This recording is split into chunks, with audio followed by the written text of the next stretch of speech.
بسم اللہ الرحمن الرحیم۔ الحمد للہ رب العالمین والعاقبۃ للمتقین والصلاة والسلام علی سید الانبیاء والمرسلین وعلی آلہ وصحبہ اجمعین۔ پچھلی نشست میں ہم نے خوشی، اس کی حقیقت اور اس کی اخلاقی اہمیت اور روحانی معنویت اور ضرورت کے موضوع پر کچھ عرض کیا تھا، تو چونکہ وہ بات پوری نہ ہو سکی تھی تو لہٰذا آج اس کا دوسرا حصہ عرض کرنا ہے، تو آج انشاءاللہ یہ موضوع مکمل ہو جائے گا۔ دوسری بات یہ کرنی تھی کہ مشتق آج کی نشست کے شرکاء میں سے ایک کی طرف سے کچھ شاید 1 یا 2 سوالات پہنچے ہیں، تو میں چاہتا ہوں کہ انہیں الگ سے جواب دینے کی بجائے، یعنی ان سے رابطہ کر کے جواب دینے کی بجائے، ان سوالات پر یہیں کچھ عرض کر دوں، کیونکہ وہ سوالات ایسے ہیں جو غالباً ہم سب کو پیش آتے ہیں۔ تو یہ وہ فرماتے ہیں کہ اگر ایک آدمی یہ جانتا ہو کہ اللہ کی نعمتیں میرے ارد گرد مجھے میسر ہیں، تو اس کے باوجود وہ مزاجاً ناخوشی کی طرف مائل ہو، یعنی اس کے مزاج میں خوشی ایک بنیادی چیز اہمیت نہ رکھتی ہو، تو اب کیا یہ آدمی جو ہے یہ اللہ کا شکر گزار نہیں ہے؟ یعنی جو چھوٹی چھوٹی چیزوں پر بھی اللہ کا شکر ادا نہیں کرتا اور زندگی کے لمحے لمحے سے ایک اخلاقی تسکین فراہم کرنے والی خوشی حاصل نہیں کرتا، تو کیا وہ اللہ کا ناشکرہ ہے؟ تو یہ سوال اٹھے گا۔ کوئی آدمی بھی اگر سنجیدگی اور احساس ذمہ داری کے ساتھ اور اپنی روحانی اور اخلاقی ضرورتیں پوری کرنے کے ایک لازمی وسیلے کے طور پر خوشی کو، خوش رہنے کو اختیار کرنے کی کوشش کرے گا، تو ظاہر ہے کہ اس کے خوشی محسوس کرنے کی جو بالکل نیچے کی حسی سطح ہے، اسے اس ارادے سے ہم آہنگ ہونے اور اسے اپنے سے بلند تر محسوسات کو محسوس کرنے میں کچھ وقت لگے گا۔ تو اپنے آپ کو ایک تو یہ وقت دینا چاہیے، اور دوسرے یہ کہ جو یہ شکایت کے انداز میں جو بات، اپنے سے شکایت کے انداز میں جو بات کہی گئی ہے کہ کوشش کے باوجود خوش رہنا جو ہے وہ ایک تکلف لگے، یا یہ کہ خوشی کی اہمیت جاننے کے باوجود خوش رہنے کے احوال حاصل نہ ہوں،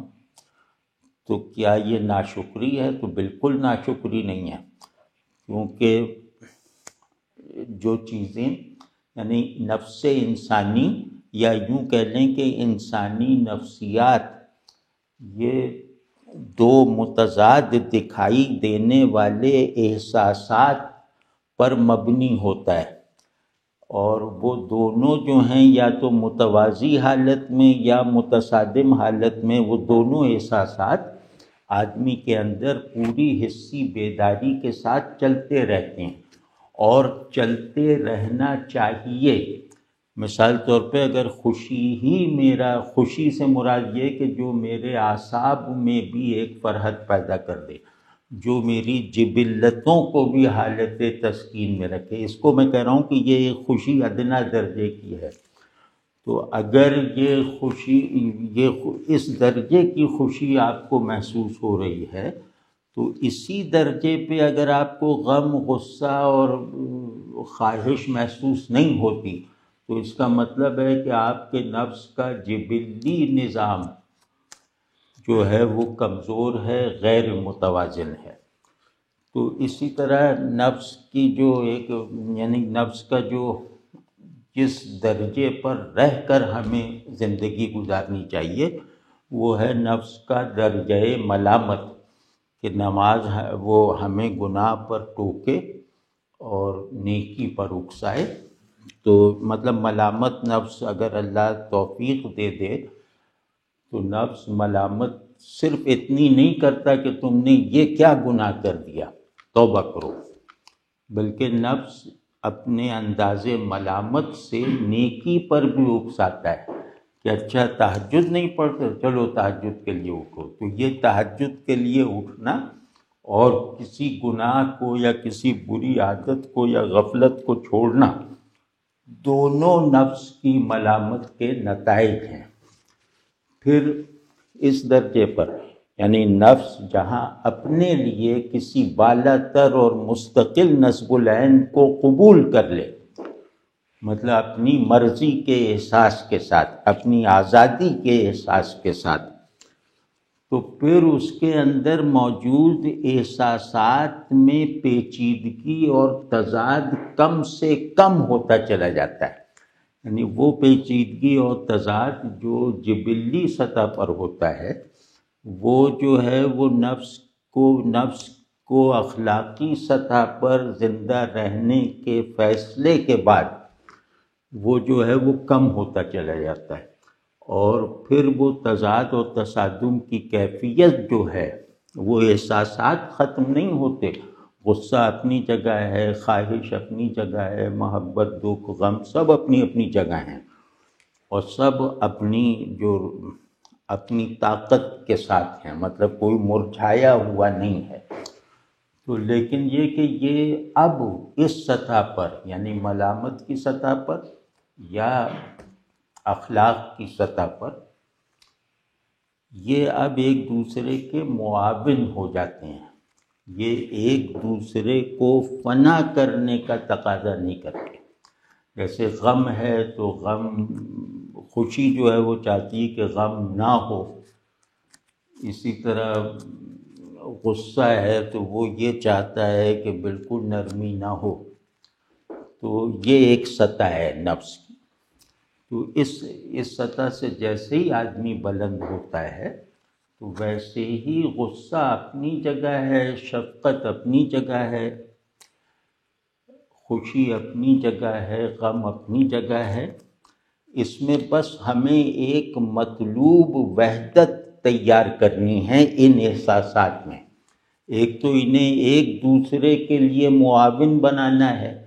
ان کو ایک ہی منزل کی طرف لپکنے والا مسافر بنانا ہے، انہیں ایک ہی امام کا مقتدی رکھنا ہے۔ اب اس کے بعد اب ان کے درمیان جو ریلیشن شپ ہوگی وہ مختلف نوعیت، مختلف میکینزم کے ساتھ بھی ہوگی اور مختلف نتائج بھی پیدا کرے گی۔ ممکن ہے کہ جو غم آپ کو ستاتا تھا وہی غم اب آپ کو مطمئن رکھے، ممکن ہے کہ جو خوشی آپ کو غافل کر دیتی تھی وہی خوشی آپ کو اللہ کی جناب میں حاضر کر دے، اللہ کے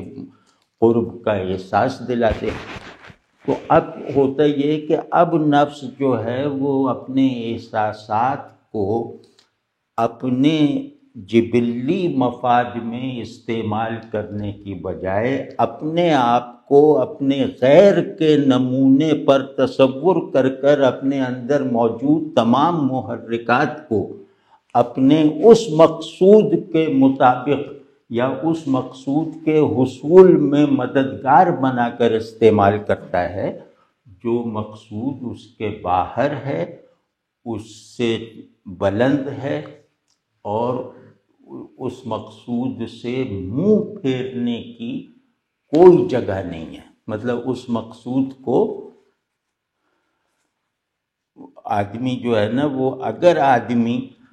ایک وجودی بلندی کے عالم میں ہے، یہ میں بالکل جیسے ایک سیکولر سی بات کر رہا ہوں، کہ اگر آدمی کے اندر اس کی شخصیت کی تکمیل کا عمل شروع ہو چکا ہے اور نتائج پیدا کر رہا ہے تو اس کی آئی ایمنس داؤنس سے مغلوب ہو جاتی ہے، پھر وہ آئی ایم نیس کو داؤنس، من کو تو کے اصول پر رکھ کر اس پر ایک ایسا تصرف حاصل کرتا ہے جو وہ من رہتے ہوئے نہ سوچ سکتا تھا نہ عمل میں لا سکتا تھا۔ تو یہ جو نفس میں اپنے غیر کی شناخت، تعظیم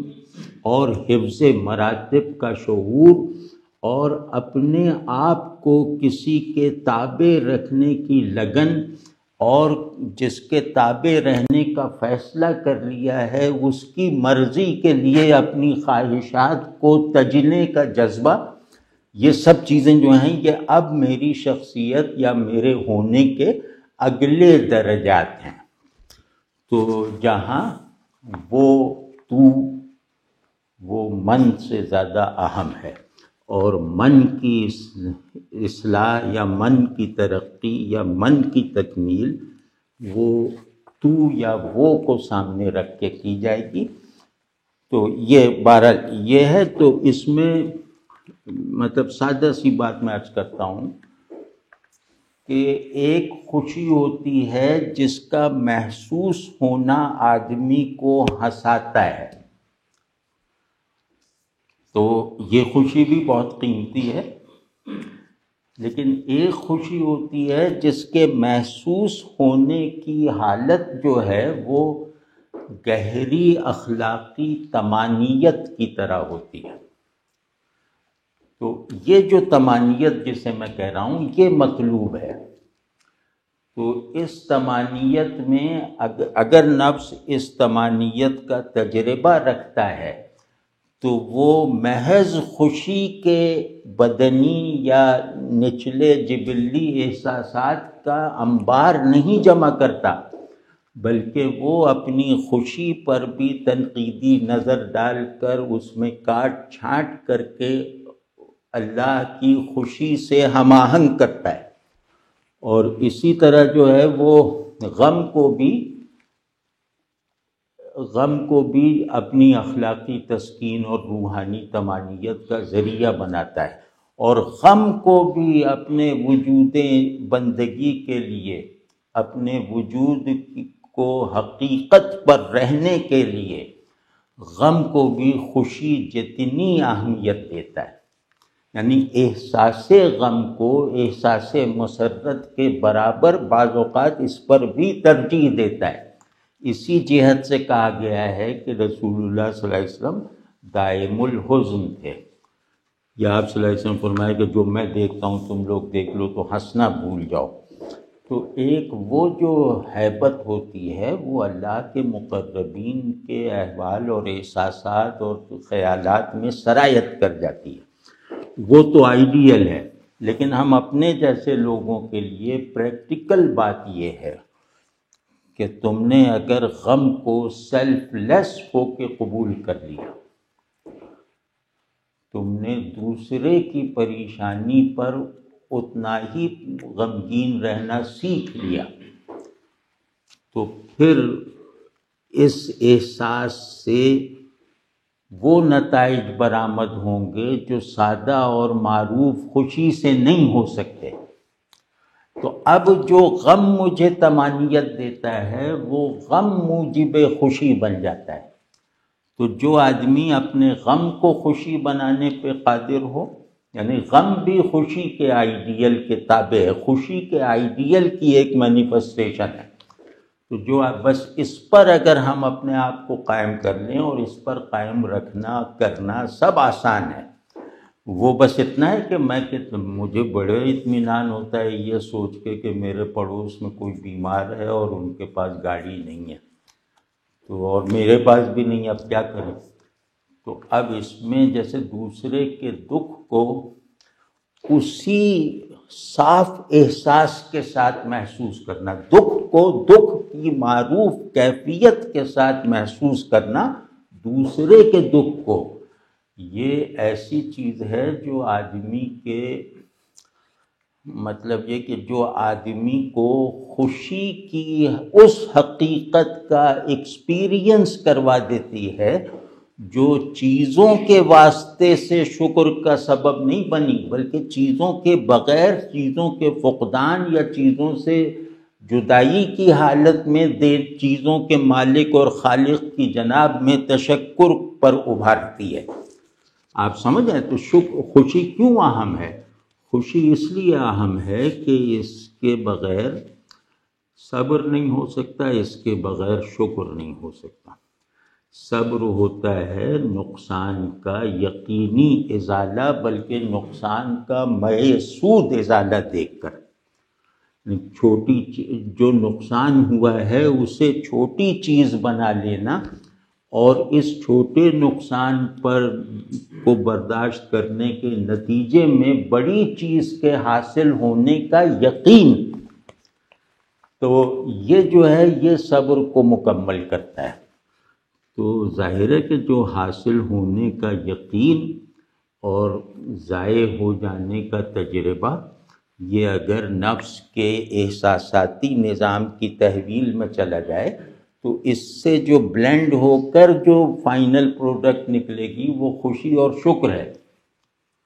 آپ سمجھیں؟ مطلب میرے لیے یہ خوشی کم ہے کہ میں آپ کا غم محسوس کرتا ہوں، کیونکہ میں جانتا ہوں کہ اگر میں دوسرے کا غم محسوس نہ کروں تو مجھ میں اور ایک حیوان میں کوئی فرق نہیں۔ تو یہ طمانینت بھی ایک خوشی کا سبب ہے، چاہے یہ جس ذریعے سے حاصل ہو۔ ذریعہ نہیں دیکھنا چاہیے۔ خوشی رونے سے بھی حاصل ہوتی، خوشی کا ایک اظہار رونا بھی ہے، خوشی کا دوسرا اظہار ہنسنا بھی ہے، لیکن خوشی کا جو حقیقی حال ہے وہ نفس میں طمانینت کی کیفیت کو غلبے کے ساتھ موجود رکھنا ہے۔ تو یہ بس یہ مقصود ہے۔ تو اب اس میں یہ کہ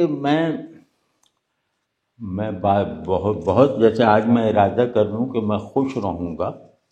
تو پہلے تو میرے ذہن میں واضح ہو کہ تکلیفیں اور دکھ بھی جو ہیں یہ اس خوشی کا غیر نہیں ہے، یہ خوشی کے وجود کو اور زیادہ مکمل کرتے ہیں، اور یہ خوشی کے احساس کو ایک بلند معنی میں انسانی بنا دیتے ہیں۔ تو اب یہ طمانینت کم ہے کہ میں انسان ہوں۔ اب اس کے آگے یہ ہے کہ بھئی خوشی میری جو ہے وہ میرے نفس کے تقاضے کی تکمیل نہیں ہے، میری ذات کے لیے میری کسی بڑی یا چھوٹی ضرورت کا حصول نہیں ہے۔ خوشی کا مطلب یہ ہے کہ میں ان چیزوں پہ خوش ہوں جس پہ اللہ خوش ہے، میں ان چیزوں سے خود کو دور رکھوں جس سے اللہ ناراض ہے۔ واضح ہے نا؟ تو اب یہ جو جس پہ ہم زور دینا چاہ رہے تھے وہ یہ درجہ اور یہ سطح ہے کہ تم بس ہر بات پہ یہ دیکھنے کی اور اس طرح خود کو چیک کرنے کی عادت ڈال لو کہ تمہارا غم بھی ہے تو یہ غم بھی اللہ کو خوش کر دے، اس کو بھی اللہ کو خوش کرنے والا بناؤ، اور تمہاری غریبی بھی ہے تو اس افلاس کو بھی اللہ کی رضامندی کے حصول کا ذریعہ بناؤ، جو یہ یقیناً بن سکتا ہے۔ میرے ساتھ بیتنے والے تمام واقعات، مجھے مجبور کر دینے والے تمام تجربات، مجھے محدود کر دینے والی تمام سچویشنز، ان کے ایک ایک جز میں آپ کو اللہ کے قریب کرنے کی، آپ کے لیے اللہ کی خوشنودی کا ذریعہ بننے کی قوت پائی جاتی ہے۔ تو بس میرا اور آپ کا کام یہی ہے نا کہ ہم خوش ہیں تو خوشی کا یہ سبب ہونا چاہیے کہ اس پہ اللہ بھی خوش ہے۔ تو یہ زیادہ خوشی کی بات ہے کہ ہماری خوشی پہ اللہ خوش ہے۔ اب جو آدمی اس طرح سے اللہ کو خوش رکھنا چاہے کہ میں تو خوش رہوں گا کیونکہ میرے خوش رہنے سے میرے اندر شکر میرے دل سے نکلتا ہے، اور دل سے نکلا ہوا شکر جو ہے وہ اللہ کو اچھا لگتا ہے، تو میں تو اس طرح خوش رہوں گا۔ اب خوشی ایک ذمہ داری ہے، خوشی ایک اسٹیٹ آف ریئل کانشسنس ہے، ٹھیک ہے نا؟ تو ایک تو یہ، تو اب اگر اللہ کو خوش کرنا میرا مقصود ہے، بالکل سادہ معنوں میں، مطلب یہ کچھ آئیڈیل معنوں میں نہیں کہہ رہا کہ اللہ کی خوشنودی کیا ہے، اللہ کی خوشنودی کا آئیڈیل نہیں بنایا جا سکتا، کیونکہ جو بھی آپ آئیڈیل بنائیں گے وہ ایکچول خوشنودی سے کم ہوگا۔ تو بس ایک سادہ معنوں میں بچوں کی طرح سمجھیں کہ مجھے اللہ کو خوش کرنا ہے، خوش رکھنا ہے۔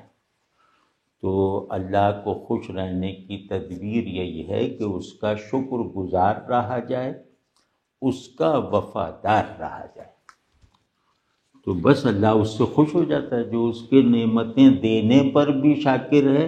اور نعمتیں نہ دینے پہ بھی شاکر ہے۔ ٹھیک ہے، صبر کسے کہتے ہیں؟ کچھ چھن جانے پر شاکر ہو جانا، تو یہ وفاداری ہے۔ تو اب یہ اگر میں نے اپنا مقصد زندگی بنا لیا اور نفس کو اس کی پوری رغبت اور کشش کے ساتھ اس کی طرف متوجہ کر دیا، تو میں انشاءاللہ پورا بندہ ہوں، میں پورا آدمی ہوں، میں پورا بندہ ہوں، یعنی میرے وجود کی تکمیل بھی ہو گئی اور میری حقیقت بھی عمل میں آ گئی۔ تو اب یہ جو ہے، اب اس میں جیسے میں پریشان ہو جاتا ہوں، مجھے فلاں غم ہے، اب وہ غم ہونے کے اسباب چھوٹے سے لے کر بڑے تک بہت ہیں، تو غم، غصے، اس میں بس ایک چیز دیکھ لیا کریں کہ یہ غصہ اللہ کو غصہ دلائے گا یا اللہ کو خوش کرے گا۔ بس یہ غم میں میرا رونا اور اینگزائٹی میں مبتلا ہو جانا، یہ اللہ کو راضی کرے گا یا اللہ سے دور کر دے گا مجھے؟ اگر یہ کسوٹی ہر وقت آپ کے پاس ہو، چاہے کچھ نہ ہو، یہ کسوٹی اگر آپ کے پاس ہے تو پھر آپ خطرے میں نہیں ہیں، اپنی کمزوریوں کے باوجود خطرے میں نہیں ہیں۔ اس مقصود کو حاصل کرنے کا جو منصوبہ بنایا ہے، اس منصوبے کی کبھی کبھی خلاف ورزی کر لینے کے باوجود آپ صحیح جگہ پہ کھڑے ہیں۔ آپ سمجھیں نا، آپ وہ ہیں جس سے اللہ خوش ہوگا۔ تو اگر مطلب بعض مرتبہ اللہ سے کو ناراض کر دینے والے اعمال کا صدور بھی ہو جاتا ہے ہم سے، تو اگر وہ ہماری رغبت اور ہماری پوری پلاننگ کے ساتھ نہیں ہے، اور اگر ہم اسے برا سمجھتے ہیں اور اس پر توبہ کرتے ہیں، تو ہم اللہ کو خوش رکھنے میں انشاءاللہ کامیاب ہیں۔ تو اللہ مجھے کمال پر پہنچا ہوا دیکھ کر یہ تھوڑی چاہتا ہے کہ کامل بن کے میں کامل ہی بنوں گا، معصوم عن الخطا ہی بنوں گا تو وہ خوش ہوگا۔ اللہ تو اس سے خوش ہوتا ہے کہ یہ میرا شاکر ہے، میرے ساتھ سچا ہے، اور یہ میرا وفادار ہے، یعنی صابر ہے۔ تو اب جس کو یہ سب بشارتیں یقینی ذریعے سے حاصل ہوں، وہ اب اپنی ہر کیفیت کو خوشی میں بدلنے کا ایک احساساتی زور اپنے اندر پیدا کر لے گا یا نہیں؟ اگر مجھے یہ پتہ چل جائے کہ میری ٹانگ ٹوٹنے سے اللہ میاں خوش ہو گئے، تو میں تو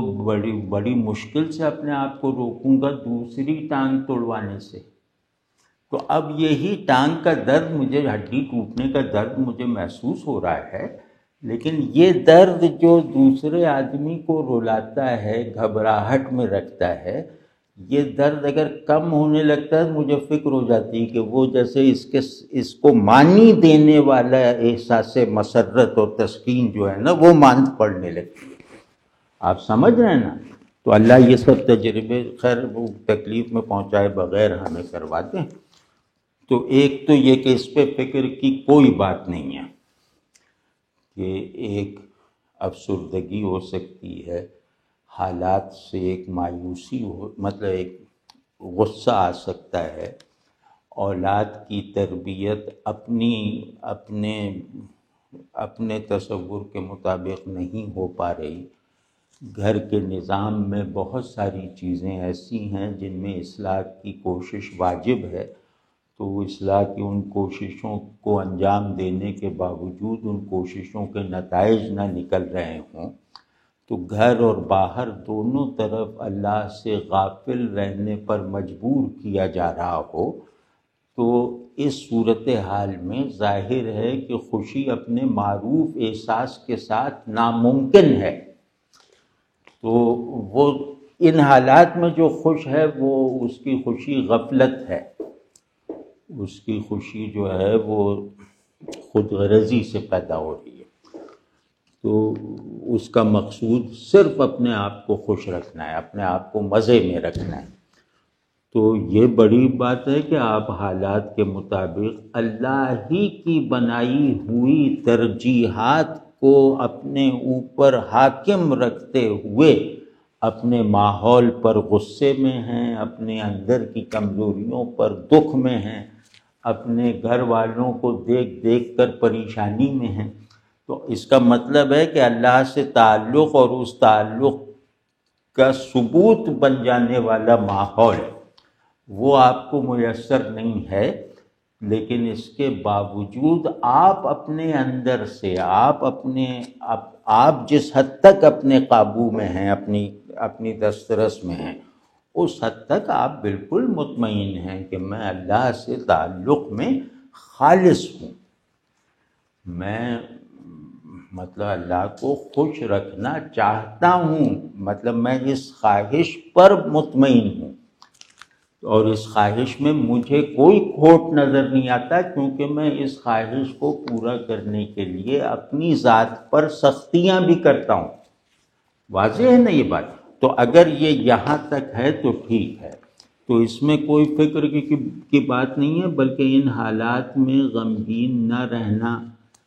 گھبراہٹ میں نہ رہنا وہ بے حسی ہے، تو وہ بھی نہیں چاہیے۔ تو اب بہرحال اصول یہی ہے کہ اندھیرے میں روشنی کے لیے فکر مند رہنا، اور روشنی میں اندھیرے کے تصور، اندھیرے کو آنے سے روکنے کے لیے تدبیریں سوچنا، یہ کام ہے ہمارا آپ کا۔ اب ان میں یہ چاہے آپ تدبیریں جو ہیں وہ مسکرا کے سوچیں، چاہے گھبرا کے سوچیں، چاہے رو دھو کے سوچیں، تو یہ سب چیزیں جب تک آپ یہ کرتے رہیں گے کسی بھی احساس کے ساتھ، اس احساس کی فارمل ڈیفینیشن یا نام تو کچھ ہوگا، لیکن اس احساس کا ایسنس خوشی ہے، یعنی طمانینت۔ واضح ہے نا؟ تو اس میں فکر کی کوئی بات نہیں، اور نہ یہ ناشکری ہے، کیونکہ بندہ اپنے عدم اطمینان کو دعا میں بیان کرتا ہے، تو اس کا مطلب یہ ہے کہ وہ پریشان ہونے کے باوجود، غصے میں ہونے کے باوجود اللہ سے تعلق میں اللہ کو خوش کر دینے کی سطح تک سچا ہے، تو اس میں فکر کی کوئی بات نہیں۔ اور دوسرا انہوں نے سوال یہ کیا کہ ہم کیسے عملاً، یعنی یہ تو ایک آئیڈیل ہے نا کہ ہمیں اللہ دیکھ رہا ہے، ہم اللہ کی نظر میں ہیں، لیکن ہم اس کو عمل میں کیسے لائیں؟ مطلب ہم کیسے یہ خود کو اس قابل بنائیں کہ ہر وقت اس اسٹیٹ آف ریئلائزیشن میں رہیں کہ اللہ ہمیں دیکھ رہا ہے۔ یہ بہت مفید سوال ہے، اور یہ اللہ سے سچے تعلق کی دلیل ہے۔ بعض کمزوریاں ایسی ہوتی ہیں، عملاً کمزوری بھی ہو تو وہ اللہ سے تعلق میں سچائی کی دلیل ہوتی ہے، اور بعض خوبیاں ایسی ہوتی ہیں جو اللہ سے تعلق کو جھوٹ کی دھند میں گم کر دیتی ہیں۔ تو وہ اللہ بس محفوظی رکھے، اپنی حفاظت میں رکھے، تو کسی بات پہ اکڑنا نہیں ہے اور کسی بات پہ مایوس بھی نہیں ہونا۔ تو اب یہ جو ہے کہ یہ کوئی ہائر آئیڈیل اپنے بیان میں تو ظاہر ہے کہ ہائر آئیڈیل ہے کہ مجھے ہر وقت یہ شعور اور احساس رہے کہ اللہ مجھے دیکھ رہا ہے، لیکن اللہ مجھے یہ شعور اور احساس جیسا کہ میں سمجھتا ہوں اس طرح رکھنا ہی نہیں چاہتا۔ مطلب اللہ سے تعلق رہ ہی نہیں سکتا اگر یہ احساس کی سطح تک اتر آئے کہ اللہ مجھے دیکھ رہا ہے۔ تو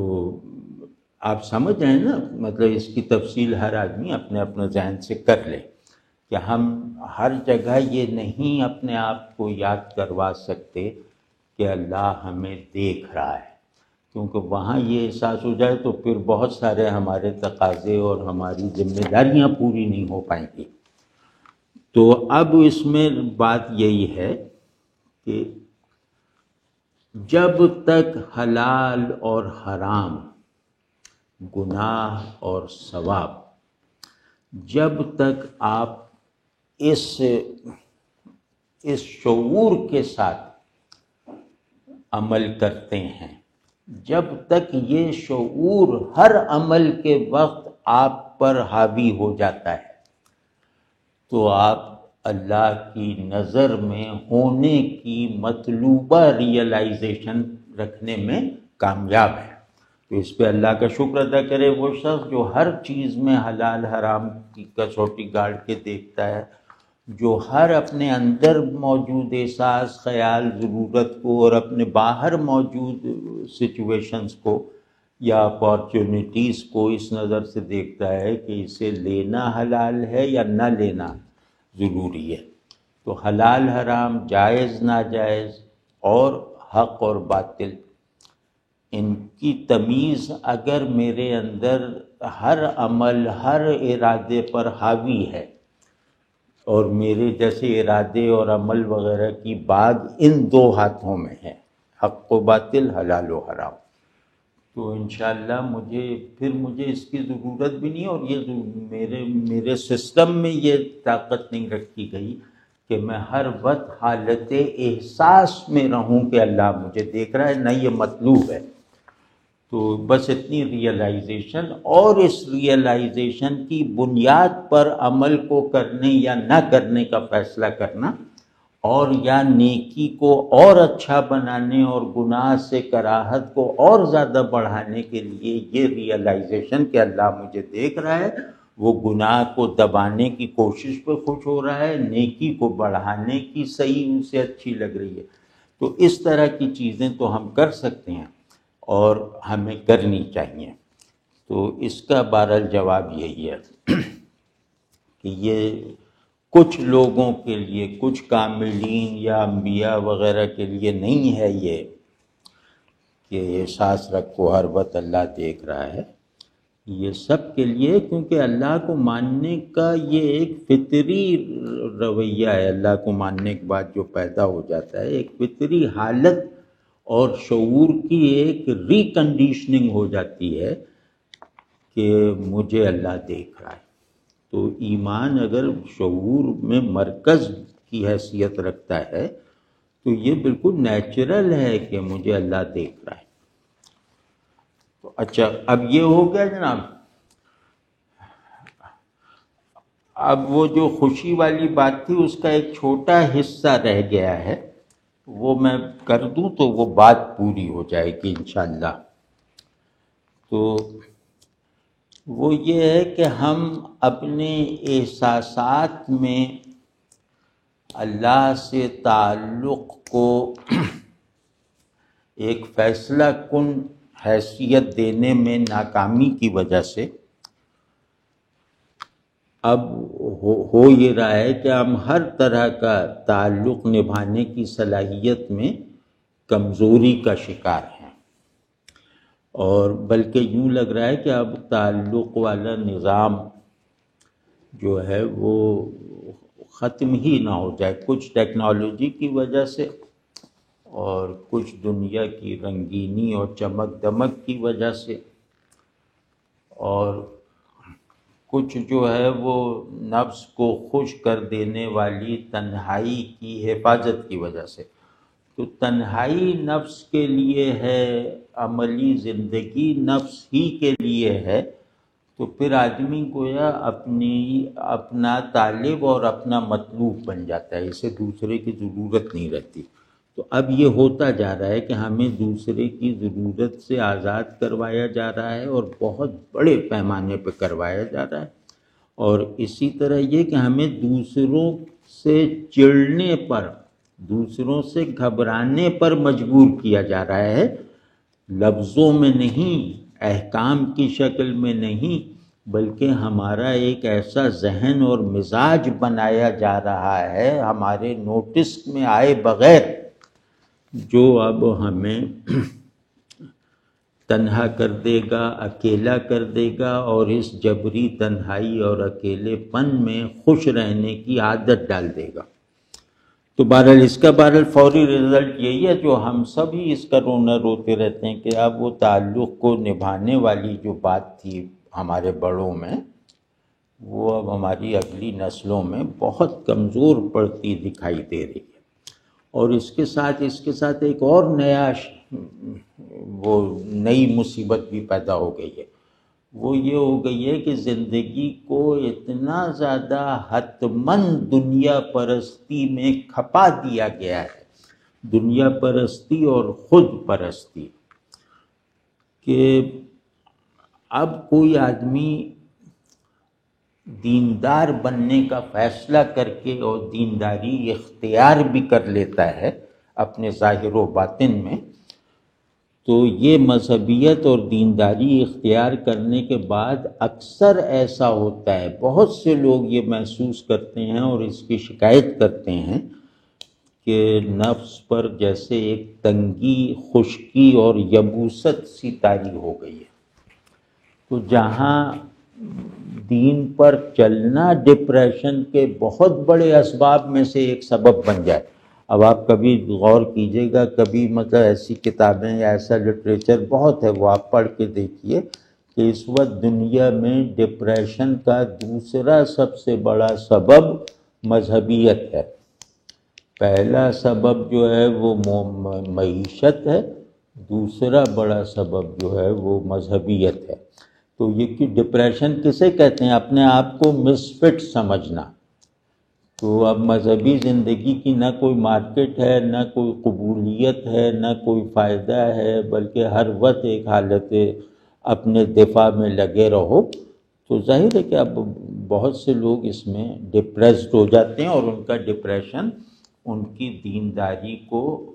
ہو سکتا ہے کہ متاثر نہ کرے، لیکن ان کے اندر دین کے بعض احوالی مطالبات کی تکمیل کا راستہ روک دیتا ہے۔ تو اور دوسرے یہ مذہبی زندگی میں ڈپریشن کے غالب آ جانے کی ایک وجہ یہ بھی ہے، ایک داخلی وجہ، خارجی وجوہات تو بہت ہیں، سبھی جانتے ہیں، ایک داخلی وجہ یہ بھی ہے کہ ہم عاجزانہ شکر گزاری کا مزاج نہیں رکھتے۔ یعنی دیندار کہلانے والے لوگوں میں ایک بڑا طبقہ ایسا ہے جو عاجزانہ شکر گزاری کا مزاج نہیں رکھتا، وہ اب جو ہے وہ دنیا کو حاصل کرنے کی خواہش سے مغلوب ہے۔ تو حب مال، حب جاہ، یعنی عالم ابو حنیفہ سے کم ہونے پہ راضی نہیں ہے، اور ایک پرچون فروش جو ہے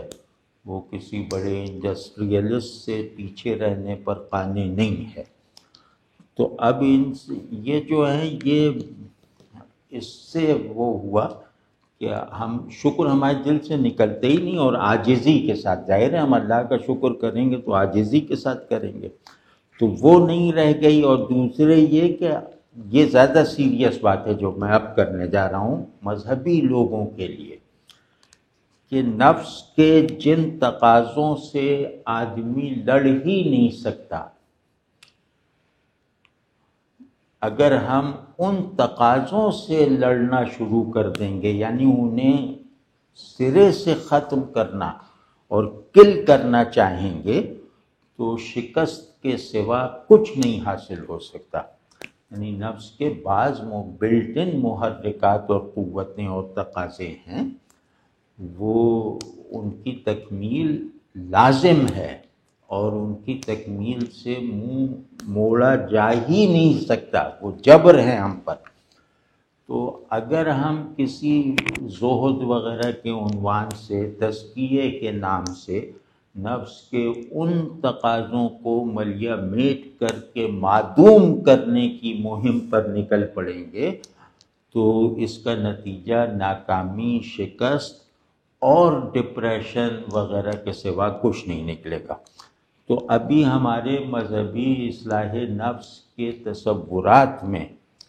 نفس کی پیچیدگی کا وہ شعور نظر نہیں آتا جس کو رکھے بغیر ہم نفس کا تزکیہ نہیں کر سکتے۔ اور نفس کی ساخت میں دور جدید میں جو تبدیلیاں آ گئی ہیں وہ تزکیے کے لیے الگ میتھڈز بنانے کا بھی تقاضا کرتی ہیں۔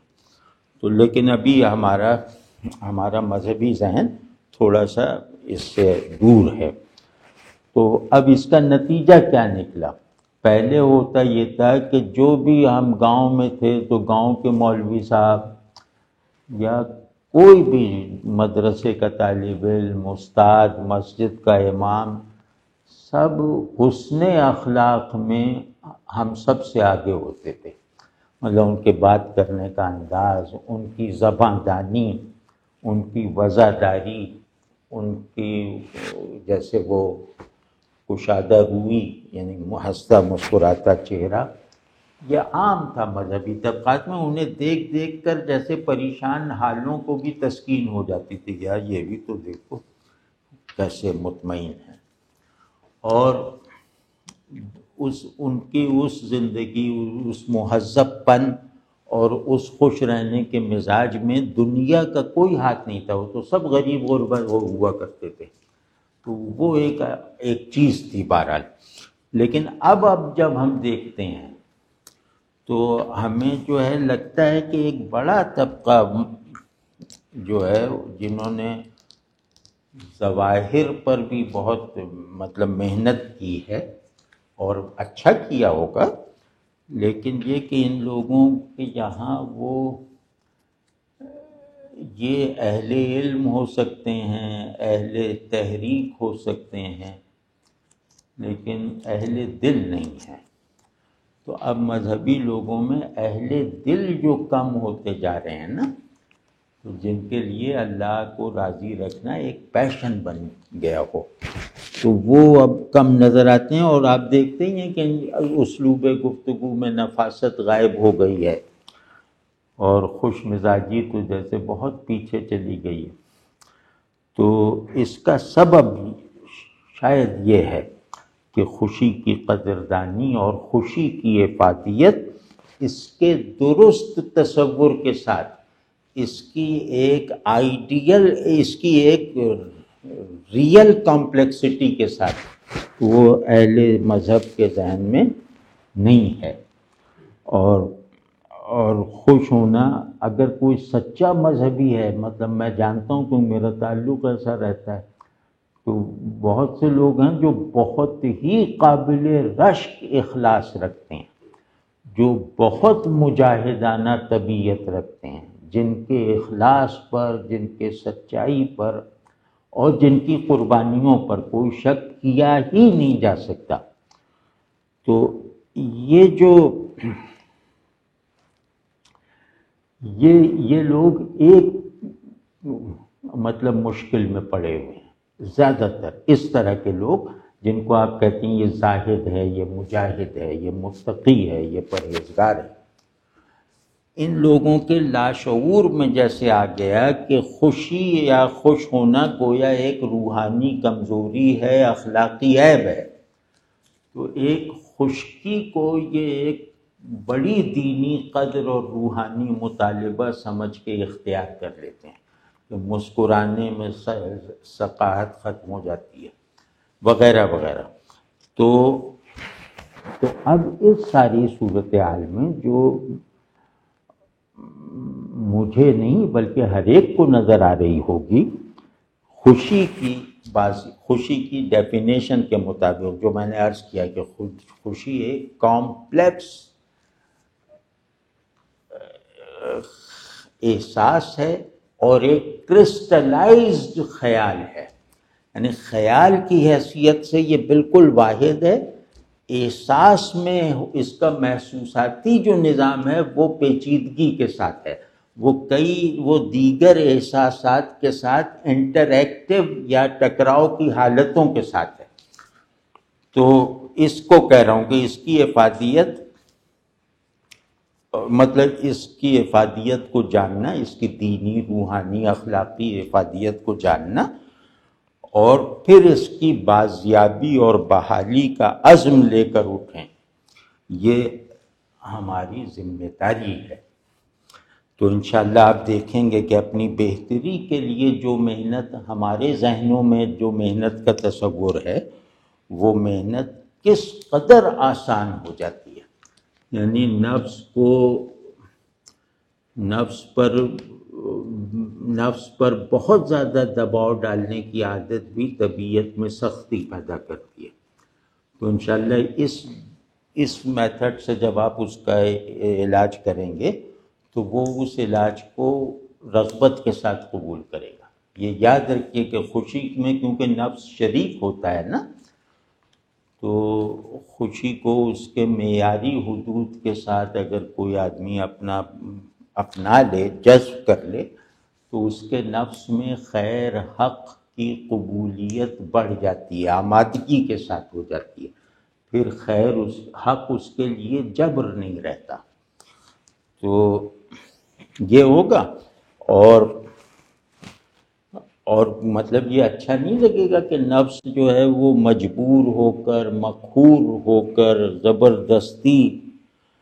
اپنی لگام آپ کے ہاتھ میں دے رہا ہے، تو وہ کہاں تک درست ہوگا؟ جیسے ہی آپ کے ہاتھ کی گرفت اس لگام پہ کمزور پڑے گی، وہ ساری کسر نکال لے گا،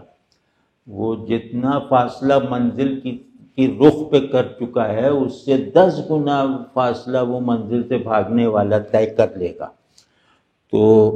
اس کو ذرا راحت میں رکھیں، ذمہ داری کے ساتھ، خوشگوار جذبہ بندگی کے ساتھ، پھر اس سے جو چاہے کام لے لیں، کیونکہ پھر اس کو یہ معلوم ہو جائے گا کہ میری تکمیل میرے تابع ہونے میں ہے، حاکم ہونے میں نہیں، تو پھر اسے معلوم ہو جائے گا انشاءاللہ۔ تو بھائی آخر میں بس یہ کہنا تھا کہ نفس کو شکر میں گندھی ہوئی خوشی کی فراہمی کا سلسلہ کبھی نہ ٹوٹنے دیں، کیونکہ اداسی کی حالت میں، یعنی کہ اداسی کے غلبے کی حالت میں نفس آپ کے دینی اور اخلاقی مطالبات پورے نہیں کر سکتا، اور خود کو تزکیے کے لیے ہنسی خوشی پیش نہیں کر سکتا۔ تو خوش رہا کریں، اور خوش حقیقتاً وہ ہے جس کے لیے دوسرے کی خوشی زیادہ اہمیت رکھتی ہے، تو خوش رہا کریں اور خوش رکھا کریں۔ تو اگر اس اصول پہ ہم نے زندگی کے تمام معمولات انجام دینے شروع کیے تو انشاءاللہ دیکھیے گا کہ نفس میں کتنی تیزی سے وہ بشاشت اور فرحت پیدا ہوتی ہے، شگفتگی پیدا ہوتی ہے، جو اللہ کی طرف یکسوئی میں خلل اور تعطل نہیں آنے دیتی۔ یعنی نفس کی بشاشت دماغ کی الرٹنس سے زیادہ طاقتور ہوتی ہے۔ یعنی دماغ میں کسی چیز کی پریزنس کو دوام کے ساتھ محفوظ رکھنا ممکن نہیں ہے، لیکن نفس میں کسی چیز کی انتہائی رغبت کو ہر لمحے میں حاضر رکھنا ممکن ہوتا ہے۔ واضح ہے نا؟ تو اب اس سے ہی دوام حضور حاصل ہوتا ہے اللہ کا۔ تو اور یہ جو نفس میں اگر یہ فلاورنگ پیدا ہو گئی نا، یہ بشاشت، تو یہ آپ کو ایک نادر ترین حال چکھا دے گی جس سے ذہن بھی نہیں سمجھ سکتا، اور وہ یہ ہے کہ اللہ سے ڈرنا بھی خوشی کا ایک مستقل منبع اور ماخذ ہے۔ یعنی اللہ کا ڈر اگر نہ ہو تو خوشی غفلت ہے۔ واضح ہے نا؟ تو اب یہاں جیسے ابھی سوال میں نے وہ کیا تھا کہ اب یہاں ایک سوال سر اٹھاتا ہے کہ خوش رہنے والا مزاج کیسے پیدا کیا جائے، جبکہ خوشی کے اسباب بھی بہت کم رہ گئے ہیں۔ تو مطلب میری نوکری بھی نہیں، بیماریاں بھی لگی ہوئی ہیں، گھر میں بھی لڑائی جھگڑا چل رہا ہے، معاشرے میں بھی کوئی عزت نہیں ہے،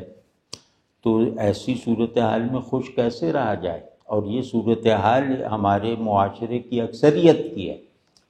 تو اب کیسے رہیں خوش اس میں؟ تو اب ظاہر ہے کہ ان حالات میں خوش رہنے کی اگر کسی کو دعوت دی جائے تو خوش کیا ہوگا، غصے میں آ جائے گا، ایسی دعوت مشتعل کر دے گی۔ تو اب اس ماحول میں خوشی کی نفسیاتی قدر اور معاشرتی اصل کا احیاء کیسے کیا جائے، اسے دوبارہ کیسے زندہ کیا جائے؟ تو میرے خیال میں اس کا جواب بالکل سادہ سا ہے، یعنی جواب کو آپ بہت زیادہ فلاسفائز نہ کریں، بہت زیادہ آئیڈیالائز نہ کریں، اور پریگمیٹک رہیں، تو انشاءاللہ وہ جواب سمجھ میں بھی آسانی سے آتا ہے اور عمل میں بھی سہولت سے آتا ہے۔ تو وہ جواب یہ ہے کہ اپنے ساتھ دوسروں کی فکر بھی کیا کرو، اپنی ضرورتوں کی تکمیل کے لیے جتنی کوشش کرتے ہو اس سے ملتی جلتی کوشش دوسروں کی ضرورتوں کی تکمیل کے لیے بھی کیا کرو، تو دوسروں کے بھی کام آیا کرو۔ یہ وہ چیز ہے جو مجھے خود تک محدود رہنے اور ایک تاریک سے پنجرے میں محبوس رہنے سے آزاد کر دیتی ہے، اور یہ جو خود میں قید رہنا جو ہے نا، یہ ناخوشی، اداسی، مایوسی کا سرچشمہ ہے، اس کی اساس ہے۔ تو دوسرے کی جتنی اہمیت پیدا ہوتی چلی جائے گی اتنا آپ دیکھیں گے کہ آپ کے اندر خوش رہنے کا جواز اور محرک پیدا ہونا شروع ہو جائے گا۔ تو اب حالات چاہے جیسے بھی ہوں، آدمی کے جو گہرے اور اس کی شخصیت کی حتمی صورت گری کرنے والے احساسات اور احوال جو ہیں نا، وہ حالات سے اوپر اٹھا دیتے ہیں، حالات کو نہیں بدلتے لیکن حالات کے اثر سے باہر نکال سکتے ہیں۔ آدمی بہت طاقتور چیز ہے۔ تو اور پھر 100 باتوں کی ایک بات یہ ہے کہ ہر حال میں اللہ سے وفاداری کا عزم اور شکر گزاری کا جذبہ بندے کو حالات کی بھیٹ نہیں چڑھنے دیتا۔ حالات، اچھے حالات کی بھی بھیٹ چڑھ جاتے ہیں غفلت کی شکل میں، تو کسی طرح بھی وہ حالات کے رحم و کرم پر نہیں ہوتا۔ تو یہ بندہ اپنے تجربے سے اس معرفت تک پہنچ جاتا ہے، یعنی اپنی حسی توثیق اور تجربی تائید کے ساتھ اس معرفت کو پا لیتا ہے کہ دنیا میں صبر اور شکر ہمزاد ہیں۔ یعنی جیسے جڑواں بچے ہوتے ہیں نا، تو ان کے نام الگ ہوتے ہیں، ان کی صورت یا جسم الگ ہوتے ہیں، لیکن ان کے اندر ایک عجیب طرح کا رشتہ ہو جاتا ہے ادر ڈیپینڈنس کا، کہ میں اس کے بغیر مکمل نہیں ہوں۔ تو اس کو ہم کہہ رہے ہیں کہ صبر اور شکر جیسے بندگی کے بطن سے پیدا ہونے والے دو جڑواں بچے ہیں، تو دونوں کی صداقت ایک دوسرے پر موقوف ہے۔ صبر نہیں ہے تو شکر جھوٹ ہے، اور شکر نہیں ہے تو صبر وہم ہے۔ تو بہرحال پھر اس بنیاد پر، اس بالکل ٹھوس بنیاد پر، اس میں کوئی آئیڈیالزم نہیں، اس ٹھوس بنیاد پر ثابت قدم رہتے ہوئے کہ مجھے شکر گزار رہنا ہے، مجھے وفادار رہنا ہے، آدمی جو ہے پھر اپنے اچھے برے حالات سے متاثر ہونے کی حالت میں بھی اپنے آپ سے اور حالات سے فاصلہ اور بلندی پیدا کر سکتا ہے۔ یعنی تاثر، ظاہر گرمی ہو رہی تو جسم کو تو محسوس ہو رہی ہے نا، تو وہ تو اب تکلیف ہے تو تکلیف محسوس ہو رہی ہے، نوکری نہیں ہے تو نوکری نہ ہونے کی پریشانی محسوس ہو رہی ہے، لیکن یہ جو محسوسات ہیں یہ مجھ سے کوئی فیصلہ نہیں کروا سکتے، مجھے اللہ کا شاکی نہیں بنا سکتے، مجھے صبر کے موقف سے نہیں ہٹا سکتے۔ بس اتنا کرنا ہے ہمیں۔ تو یہ اگر نسبت حاصل ہو جائے، یعنی حالات سے ڈیٹیچ رہ سکنے کی قوت اگر حاصل ہو جائے، تو پھر خوشی ہو یا غم، دونوں کا موجب محض یہ دنیا اور اس کے حالات نہیں رہتے. نہیں، ٹھیک ہے، ان کا ایک جزوی کردار ہے میری خوشی اور غم کی تشکیل میں، لیکن یہ کہ ان پر انحصار نہیں ہے میری خوشی کا یا میرے غم کا دنیا پر اور حالات پر. تو یہ بھی میں پھر زور دے کے کہہ رہا ہوں کہ یہ کوئی جذباتی نعرہ نہیں ہے جو میں کہہ رہا ہوں کہ آدمی میں ایک ٹرانسینڈنس کا ایلیمنٹ ہوتا ہے، وہ بیدار ہو جائے تو حالات کی تاثیر محدود ہو جاتی ہے.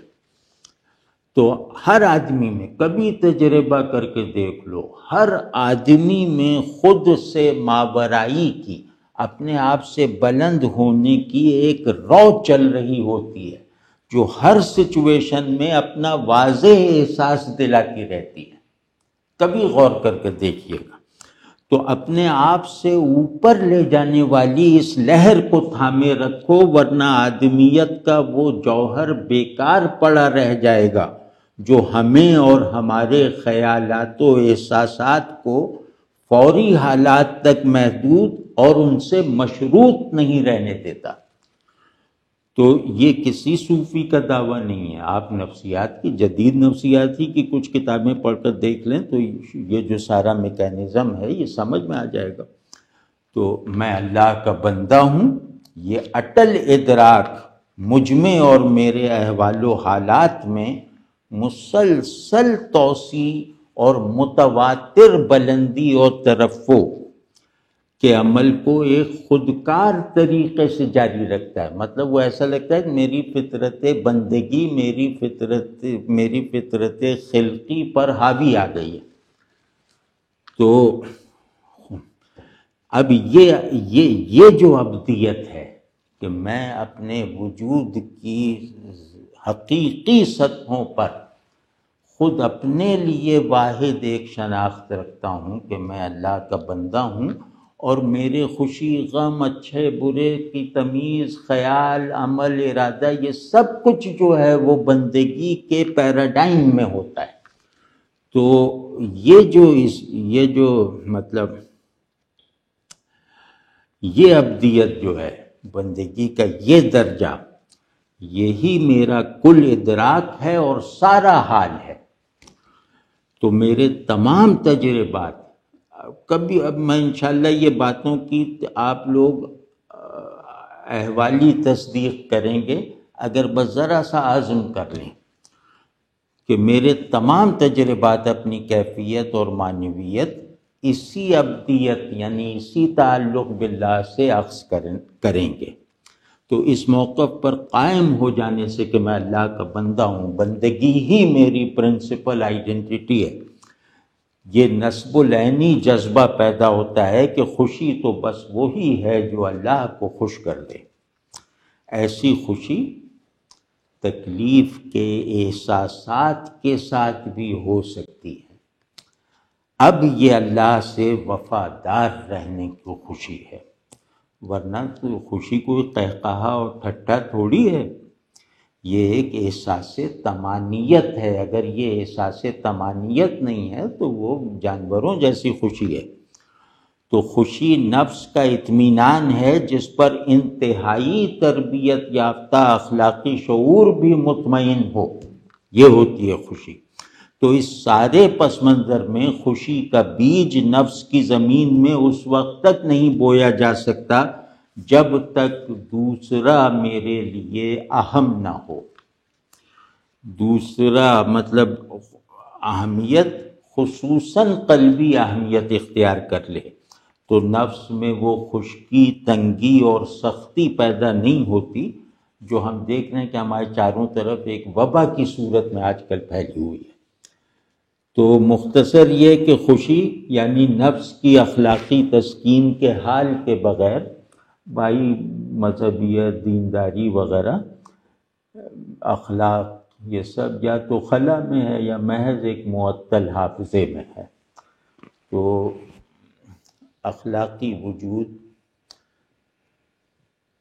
کی طرف دھیان دینا پہلے ہی قدم پہ ہمیں باور کروا دیتا ہے کہ خوش رہنا سیکھو۔ تو اخلاقیات کا جو ہے نا ایک ہی ماخذ ہے، وہ ہے اللہ سے محبت اور اللہ کی خشیت۔ یہ تمام اخلاق کی اساس ہے۔ اخلاق یعنی اچھے اخلاق، اخلاق حسنہ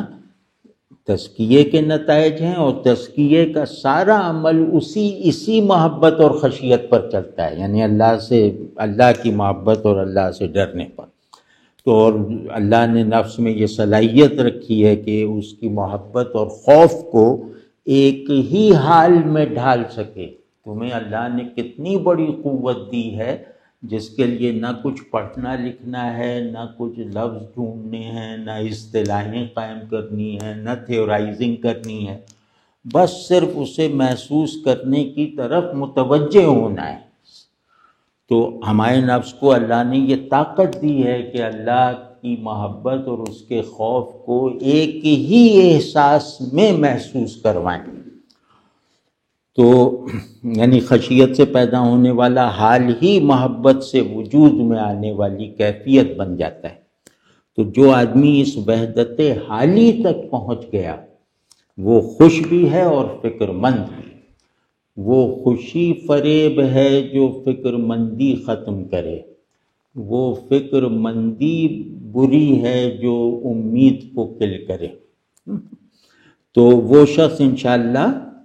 ایسے دو بیجوں کا کاشتکار ہے، یعنی جو شخص جو ہے خشیت اور محبت کو ایک دوسرے سے بالکل جڑا ہوا رکھتا ہے، ایک احساسی وحدت کے ساتھ رکھتا ہے، وہ سمجھ لیں کہ وہ انشاءاللہ ایسے دو بیجوں کا کاشتکار ہے جن سے اخلاق کا پورا جنگل اٹھتا ہے۔ تو بس اللہ ہمیں نصیب فرمائے، اور اللہ جو چاہتا ہے ہمیں اس کی طرف ایسا راغب کر دے کہ مجاہدہ بھی سبب راحت بن جائے۔ یہ دعا کرتے رہنا چاہیے۔ تو آخر میں ایک شعر سنا دوں، وہ حافظ شیرازی کا ہے، آج کے موضوع سے بہت گہری مطابقت رکھتا ہے۔ تو یہ گویا ہمارے لیے ایک معیار سیٹ کر دیتا ہے کہ ایسے بنو اللہ سے تعلق میں، کہ مرا از توست ہر دم تازہ عشق، مرا از توست ہر دم تازہ عشق، ترا ہر ساعت حسن دیگر باد، کہ مجھے ہر سانس میں تیرے ساتھ ایک نئی محبت حاصل ہوتی رہے، اور تو ہر آن ایک نئی شان جمال کے ساتھ مجھ پر ظاہر ہوتا رہے۔ بس یہ ہے خوشی کا سارا ساز و سامان اور خوشی کا منتہا۔ تو بہت شکریہ۔ طلحہ مسعود صاحب لکھتے ہیں کہ نفس کی معرفت کے لیے آپ کوئی بک ریکمینڈ کرتے ہیں؟ ہاں بہت، وہ جو اس میں اگر آپ ضخیم کتاب پڑھ لیتے ہوں تو احیاء العلوم سب سے بہتر کتاب ہے، امام غزالی کی احیاء العلوم۔ اور اگر وہ کیونکہ ضخیم زیادہ ہے تو اگر اس کو مختصر کر کے پڑھنا ہو تو اس کا خلاصہ بھی امام صاحب نے خود ہی بنایا تھا، کیمیائے سعادت کے نام سے۔ تو کیمیائے سعادت پڑھ لیں۔ اور دوسرا یہ کہ ایک کتاب ہے جو بہت ہی مؤثر اور مفید ہے، وہ کتاب ہے امام ابن جوزی کی تلبیس ابلیس۔ یہ ہر ایک کے پاس ہونی چاہیے، اور موقع کی رعایت سے یا اپنی فوری ضرورت کے اعتبار سے اسے کھول کے دیکھتے رہنا چاہیے۔ تو یہ دو پڑھ لیں، اور اس کے بعد ایک وہ ہے وہ کیا نام ہے، اچھا نہیں، آپ نفس کی معرفت کی بات کر رہے ہیں، بس یہ دو کتابیں کافی ہیں۔ اور جب نفس پر نفس کے تزکیے کا عملی آغاز ہو تو اس کے لیے تربیت السالک اچھی کتاب ہے، مولانا اشرف علی صاحب تھانوی رحمۃ اللہ علیہ۔ آج کا آخری سوال لیتے ہیں۔ یاسر نیاز صاحب لکھتے ہیں کہ اگر جسمانی عبادت میں زیادہ کسب پر دل کو مائل نہ کر سکیں تو مالی سخاوت اس کی جگہ لے سکتی ہے؟ زیادہ کسب پر؟ جی جی اچھا، زیادہ یعنی کہ جسمانی عبادت میں نوافل وغیرہ پر دل کو مائل نہ کر سکیں، زیادہ کرنے پر دل کو مائل نہ کر سکیں، یعنی وہ خوشگوار نہ ہو تو مالی سخاوت اس کی جگہ لے سکتی، بالکل لے سکتی۔ اگر نفل سے مناسبت نہیں پیدا ہو رہی، نفلی عبادتوں سے، تو بجائے اس کے کہ زبردستی نفس کو گردن پکڑ کے اس سے سجدہ کرواتے رہیں، تو آپ مالی سخاوت، بالکل مالی سخاوت اللہ سے تعلق میں کچھ کمی رہ جانے کا ازالہ کر دیتی ہے۔ ضرور کریں ایسا، لیکن یہ کہ مالی سخاوت کو بہانہ نہ بنائیں۔ بعض لوگوں میں فضول خرچی کی عادت ہوتی ہے تو وہ اس کو سخاوت سمجھ کے کرتے رہتے ہیں اور اس پہ اکڑتے رہتے ہیں کہ سخی آدمی یہ ہوتا ہے، سخی آدمی وہ ہوتا ہے، اور اسے بہانہ بنا لیتے ہیں نفلیں نہ پڑھنے کا، تلاوت نہ کرنے کا، یا معروف عبادتیں نہ کرنے کا، یا دین کے کئی اور مطالبات پورے نہ کرنے کا۔ تو اس طرح کا نہیں ہونا چاہیے آدمی کو۔ مالی سخاوت کرنے میں ایک نیت، یعنی اور نیتوں کے ساتھ ایک نیت یہ ہونی چاہیے کہ یا اللہ میں یہ صدقہ کر رہا ہوں اس لیے کہ نفل میں دل لگنے لگے، وہ عبادات میں دل لگنے لگے، تو پھر بہت اچھا ہے۔ تو سمجھ جائے نا کہ عبادات میں کمی پر راضی ہونا یہ ایک مرض ہے جس کا ازالہ کوئی اور عمل نہیں کر سکتا۔ تو لیکن یہ کہ وہ ویسے ہی طرح سے مناسبت کم ہو جائے تو مالی سخاوت اس کا ازالہ کر دے گی، بشرطے کہ جو چیز مجھ سے چھوٹ رہی ہے میں اس سخاوت کو، اس چیز کو حاصل کرنے کے لیے اللہ کا ایک پسندیدہ ذریعہ بنا لوں، تو بہت اچھا ہے، بہت عمدہ۔